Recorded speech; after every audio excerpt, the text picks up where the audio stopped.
Welcome to Heart with Michael, featuring your host, Michael Liben. Our program is designed to empower the bereaved community with information and stories from those who have suffered the most terrible loss.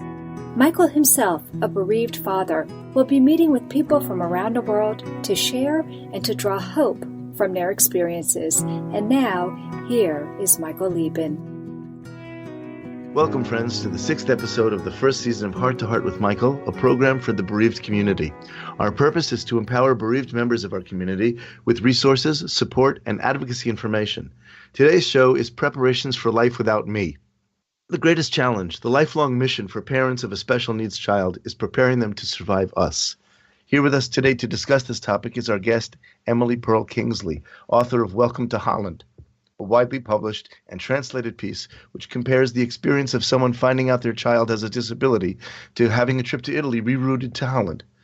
Emil Perl Kingsley has written for Sesame Street since 1970 and retired from that show in 2016. Emily's son Jason Kingsley was born with Down syndrome in 1974. Jason's story was the topic of an hour-long NBC television special in 1977 entitled This Is My Son. With co-author Mitchell Levitz, Jason wrote a book, Count Us In, Growing Up with Down Syndrome. But above and beyond that, I want to introduce you to my personal friend. Emily's and my families have been friends for three generations. Today we want to talk to Emily about Jason, what it's like to be the mother of a child with special needs, and how she helps him cope with the loss of his father, Charles Kingsley. Finally, we'll be talking with Emily about the greatest challenge of all, preparing Jason for life without her. So, Emily, welcome to Heart with Michael. Hi, Michael. It's wonderful to be with you across the oceans, across the continents, and it's so wonderful to hear your voice. When did you find out about Jason's Down syndrome, and how did that impact the rest of your family? We found out in the worst possible way. Jason was born in 1974, and attitudes about Down syndrome were very different in those days. We know so much more nowadays, and things I think and I hope are better nowadays. Jason was born late at night, 11 o'clock at night, and the next day, the obstetrician took my husband Charles aside and told him the most horrible things. Told Charles that our baby was born with Down syndrome. Well, he called it, a word that I don't use anymore that starts with the letter M. Right. Yeah, the M word, yes. And told Charles that this baby was going to be permanently and severely mentally retarded, was never going to ever have any capabilities whatsoever. He was never going to be able to sit, stand, walk, talk, would never forget reading or writing or having any academic capability. He would never be able to recognize us as his parents, could never distinguish us from any other adults. And his recommendation to us was that we send him away to an institution immediately before any attachment was formed. I don't know how an obstetrician thinks that the attachment to a baby is formed after he comes out of you. I don't know what you were doing for those 9 months that he was inside your body, but if not making an attachment. But anyway, he suggested that we send this baby away immediately and not get attached to him and go home and tell our friends and family that the baby had died in childbirth and go home and make another baby. Well, this was of course, as devastating a piece of news as you can imagine. So, we immediately started crying. I don't know what else you do when you hear news like that. This is obviously the antithesis of what we had expected. We had spent 9 months expecting the world's brightest, most gifted, most, wonderful child. We had no reason to expect anything else. So this was a second marriage for both of us, and we were not kids. I was 34, and Charles had 2 kids from a previous marriage. So, he was a little bit older. And so we were absolutely devastated, to say the least. We spent three days trying to figure out, what do you do? Do you send away your flesh and blood and your child to a state institution, and the pictures and the information about what institutions were like in those days was just horrendous.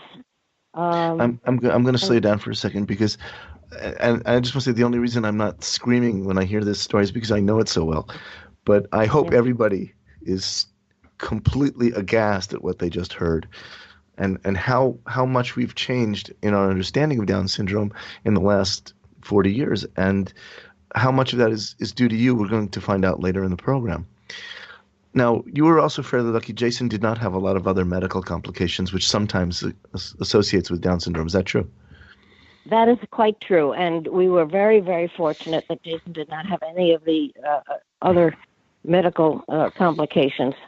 About 30 to 50% of kids with Down syndrome have heart problems, and we were very fortunate that Jason did not have any of those.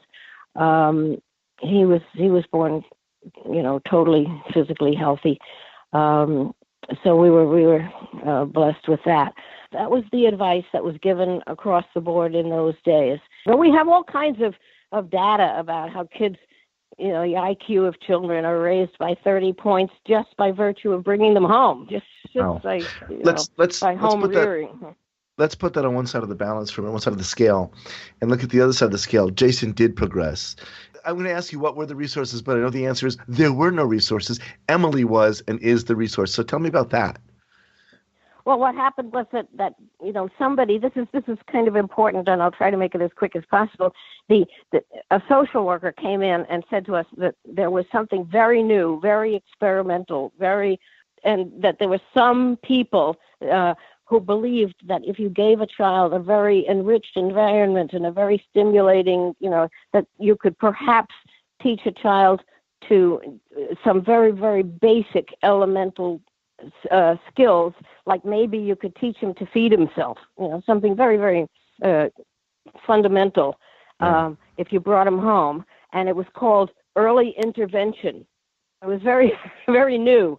And now that's the way of life for so many people. Yes, of course. Now we just take it for granted. Now it's just, of course. But then it was very, very new and controversial. And did we want to give it a try? And that was the first thing that made sense to us, that you don't send your kid away and never see him again without at least trying. And then if it didn't work out and it was so heartbreaking and so disappointing and so, then you could always send him away later, but at least you would have given him a try. And that's the only thing that made sense to us. Well, I think Jason was also particularly lucky because he had you, a very creative woman with tremendous ideas and an open mind. Many people may not remember. Well, we had a lot of fun. Well, you had a lot of time. There was we were making up games, and we were trying to be as creative as we could, and we were making up all of these, crazy games to stimulate all of his senses and to stimulate all of his creativity and so on. And he learned like crazy. It was hilarious, and he was starting to read at 3. He was reading and doing letter identification and all of that kind of stuff, at 3 ahead of his typical peers. Liel did that, and she scared her teachers. She scared her teachers when she started the class. It was really crazy, and that's when I was working on Sesame Street at the time, and it occurred to me that this was a wonderful venue to show the rest of the world that I had a kid with Down syndrome, with a significant disability, who was doing academic stuff, contravening all of the advice and the typical information being given out by the professionals. Most of the time that you were working for Sesame Street, I understand you were actually working at home. So you had the time to be with him and to make, create intervention, create program, create things that had never been heard of before. You invented the wheel and worked at home. And I think that was a remarkable stroke of good luck, not only for Jason, but I would say for everybody in the world of Down syndrome, because what you did became standard, and you did it first. And I'm sorry, we have to take a break. It was a hard break. But when we get back, we'll be talking more with Emily about losing Charles, her husband, and Jason's dad, and how she coped with the changes that resulted. Hi, I'm John Montez of NBC's hit a cappella show, The Sing-Off. In a cappella music, it takes a team to create a sound that many will enjoy, just like it'll take a team to help my good friend Miles Schweitzer, an HLHS survivor. Let's help Miles fulfill his dream and make a big enough sound to bring awareness to congenital heart disease. Please visit him at gofundme.com/The Miles Project. Miles with the Y. Again, that's gofundme.com, The Miles Project. This is for Miles.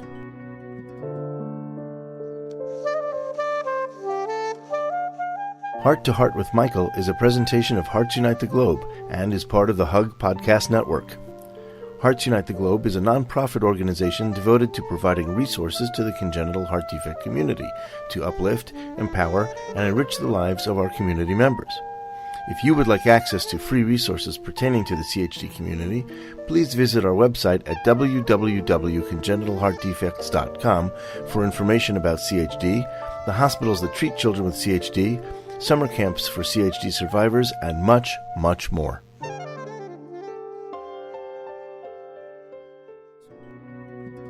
You are listening to Heart to Heart with Michael. If you have a question or comment that you would like addressed on our program, please send an email to Michael Liben at michael@hearttoheartwithmichael.com. Now, back to Heart with Michael. Welcome back to Heart with Michael. Today we're talking with Emil Perl Kingsley, mom to a son with Down syndrome. We've just discussed how Emily's young family discovered her son Jason would have special needs and the impact it would have on her and her family.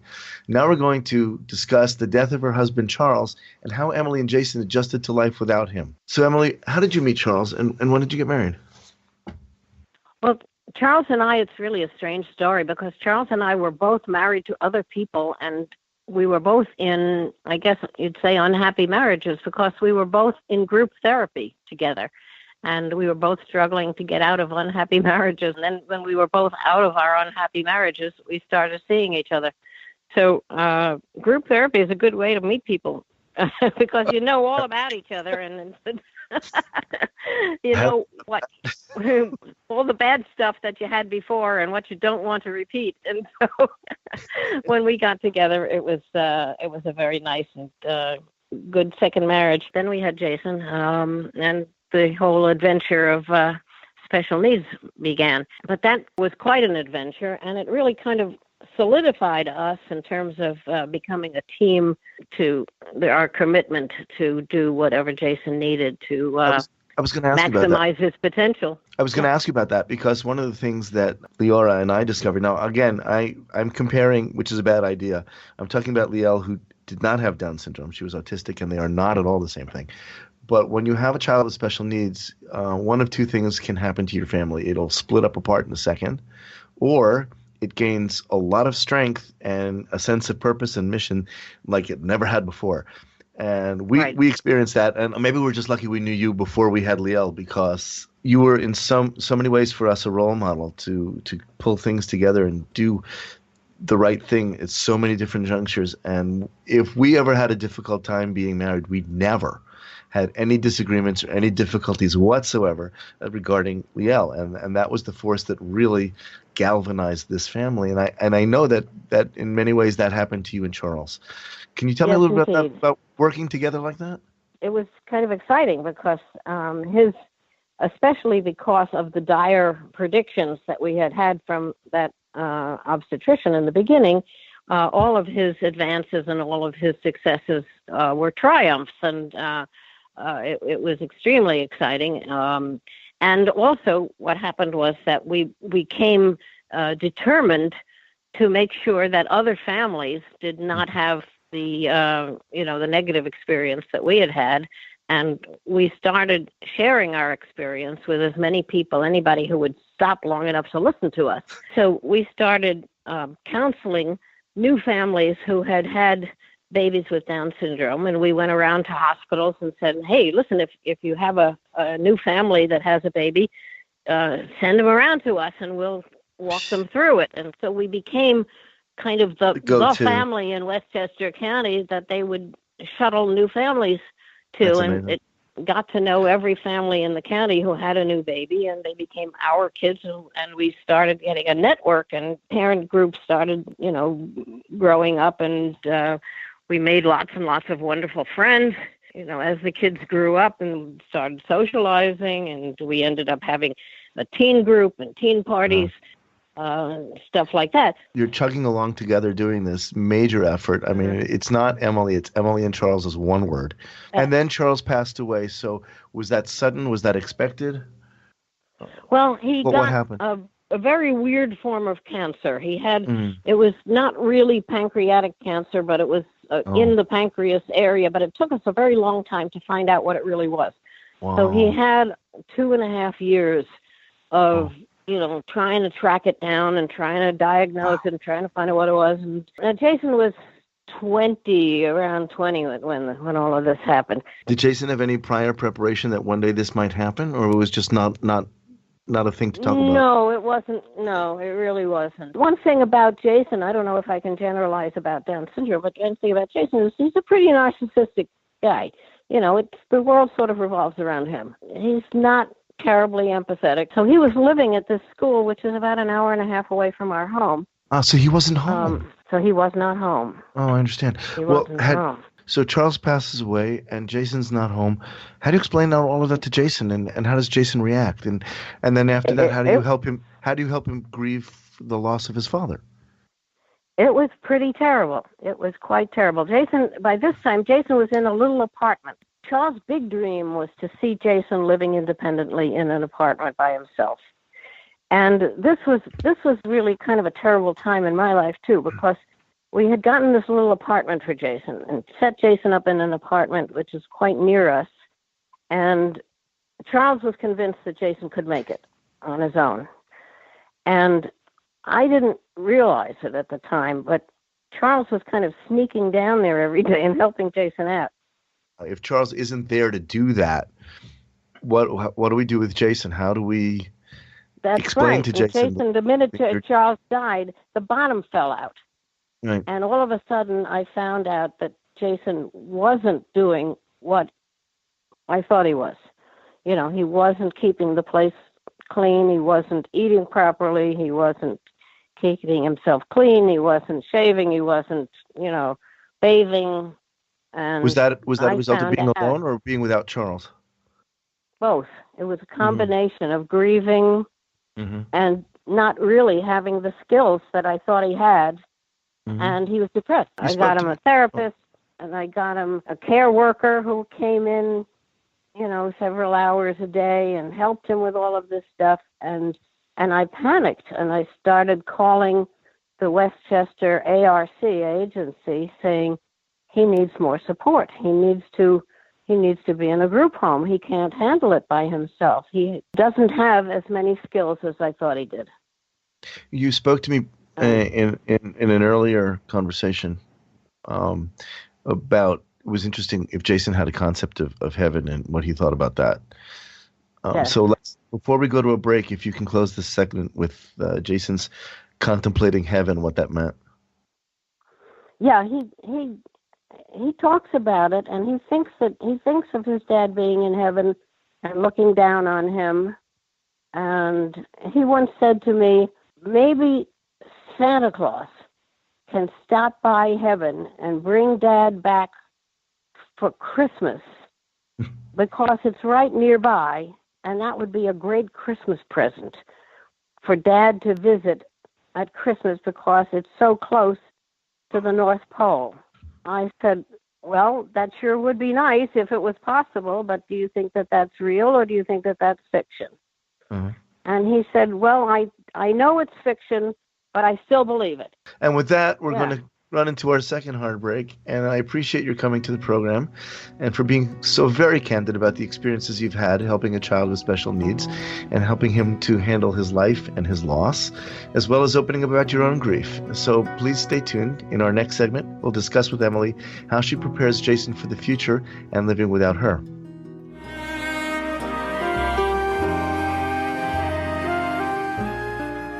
Tonight Forever by the Baby Blue Sound Collective. I think what I love so much about this CD is that some of the songs were inspired by the patients. Many listeners will understand many of the different songs and what they've been inspired by. Our new album will be available on iTunes, Amazon.com, Spotify. I love the fact that the proceeds from this CD are actually going to help those with congenital heart defects. Enjoy the music.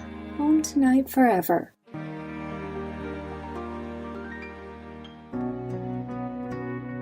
You are listening to Heart to Heart with Michael. If you or someone you know would like to be a guest on Michael's program, please email him at michael@hearttoheartwithmichael.com. Now, back to our program. Welcome back to Heart with Michael, a program for the bereaved community. We are here with Emmy Award-winning Emil Perl Kingsley, who is sharing her story about life with a child with special needs and helping him understand and handle loss. Emily, I understand that you've met somebody special after Charles passed away. Can you tell us about him and how he became involved with your family? After Charles passed away, which was just about 20 years ago, I was on my own and alone for, about 14, 15 years. And then finally, a wonderful man who was in my Gilbert and Sullivan singing group, a retired psychiatrist named John Stadler, lost his wife. And then we got together, and John and I became a couple 6 years ago, and John was a lovely, lovely man, and was very fond of Jason, and Jason liked him too. And John and I had 6 years together. He was a darling guy. And John and Jason had a very sweet relationship. In fact, Jason said to me about John, he said, "Do you think John could be another father for me?" Oh. And I said, "Well, you only get one father." But John is very crazy about you. And I said, and Jason said, "Well, let's see, does he like Marx Brothers movies?" And I said, "Yes, he does like Marx Brothers movies a lot." And Jason said, "Okay, he'll do." That's an easy test. Right. I could pass that test. Yeah, right. So that was his criterion for whether John could join the family. So John and I had 6 wonderful years together, and John just recently passed away about 7 months ago. Very, very suddenly, actually. It was awful. So that was another loss for both of us. We're both kind of dealing with that kind of right now. Is Jason dealing with that differently now than he was with Charles? Is he older? And I mean, yes. I know he's older, but is he more mature to understand the differences and to understand what death is more like now? Yeah, and he talks about it, and he says that he misses John, and one of the things that one of the differences sort of is that he says he's warmer towards me now, and he's more caring about wanting to spend more time with me. He says, "Mom, can you and I go out to dinner together?" He says, "I think that you might be lonely." And he's more sensitive about that, which is really interesting because he never really talked much about that related to Charles. And he wants to light a candle about John, and that's nice. He's relating to various holidays and stuff like that. Let's light a candle for John and that sort of thing. Do you suspect that his closeness with you is some sort of desire to hold on, that he's afraid of? Yes, of I losing definitely do, because and I think that this is related to what you mentioned, because it has brought up the concept of losing me, which he never has thought about before. Well, let's talk about that. Does he discuss that with you? Yes, he has discussed it with his therapist. And the therapist has told me that this topic has come up for the first time. He's aware of my advancing age, because I'm now 77, and I was never 77 before, and I wasn't anything near 77 before. But he's, people are dying. People are dying all around him, and all of a sudden it has occurred to him that, wait a minute, Mom's getting on there. And so he's a little concerned about this, and he's sort of holding on to me a little bit tighter. And so he's more interested in spending time with me. And he's a little bit more cautious about me. I've had a little bit of back problems recently, and he's been calling me up and saying, "How are you feeling?" So, he's So I think this is very much on his mind. Now, he's in a sort of physical, economic way, he's going to be okay. He's in a home. He'll be taken care of. There's got to be a certain serenity for you, knowing that at least that part is safe. That part is protected. Thank goodness. I've got him protected financially. He's in a wonderful group home, which is with an agency which is solid, and I think that part of it is okay. I'm working on guardianship and setting up people. The thing that concerns me is who'll bring him the birthday cake, who'll take him to a ball game, who'll that sort of thing. Setting up the emotional support system, which is a little bit more complicated. Well, not that any of us are really totally prepared, but do you think he's prepared for a future without you? Does he understand that? Does he know he's facing something that he has really no choice in? I don't know how much he's really conceptualized that. I think it would be really difficult for him. One of the things that's just happened in the last couple of days is I just got word that one of his most beloved residence counselors is planning to retire. And he doesn't know this yet. And, this is going to be another loss in his life when this residence counselor in his group home is going to retire, and there's going to be a shift in the staffing of his group home. And but that's the kind of loss. Him through that. That's a different kind of loss because he can recover from that, and the guy is retiring, but he can still come back and visit if he wants to. Or Jason can call him on the phone and say, I'd really like to talk to this guy. He can't call Charles. He can't call John. One day will come, he won't be able to call you. Right. I think sorry. He has a concept of Dad's looking down on me. Dad would be proud of me for this or this, that kind of thing. I think he has a sense.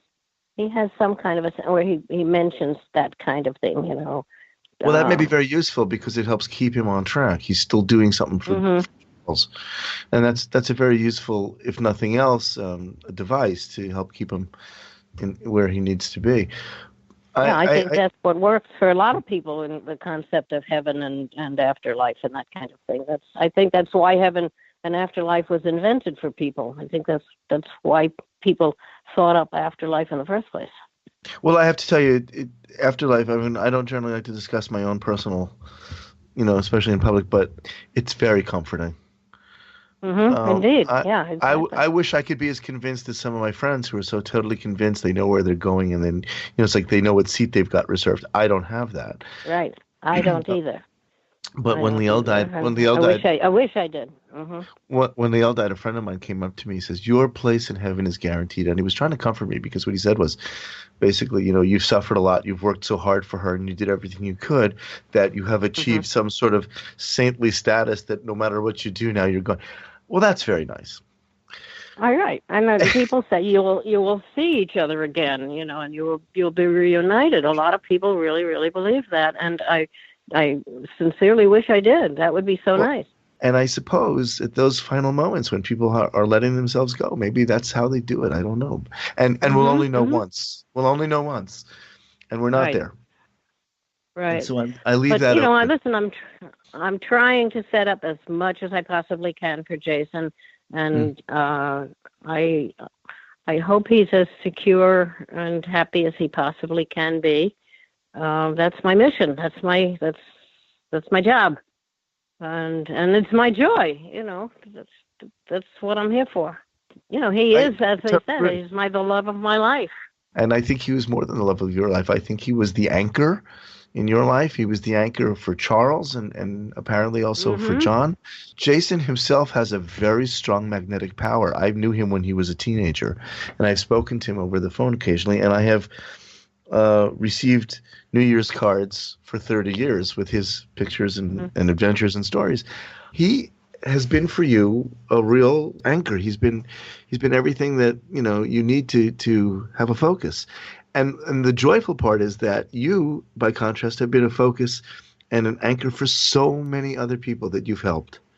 And so many other people. Charles and I we used to say, and even John and I used to say, can you imagine what our lives would have been like if Jason either had not been born, or if we'd have sent him away, or if he'd have been born a typical kid? How the direction of our lives had been changed, or had, it's unthinkable. It's unfathomable how much meaning he gave to our lives. I can't even start to think about how he influenced and gave meaning and direction and content to my life. I cannot think that the world would be a less meaningful place without Jason Kingsley in it. A person who this doctor was ready to throw out in the garbage, that Jason Kingsley, has made a contribution to making this world a better place. The world is a better place because Jason Kingsley was in it. He has made this world a better place. And it's a beautiful way to reach the end of our program. So again, I want to thank you for sharing with us your hope and your story. And we hope that other people will find hope who are listening and encouragement from your story, because it is completely remarkable. I'd like to ask everybody who's listening to please join me or the Heart to Heart with Michael team in Pal Talk every week following our program. And we'll talk with you soon. And until then, remember, it's okay to breathe. Thank you again for joining us. We hope you have gained strength from listening to our program. Heart to Heart with Michael can be heard every Thursday at noon Eastern Time. We'll talk again next time when we'll share more stories. If you would like to continue today's discussion, please join us right after the program in the Hug podcast chat room on Pal Talk.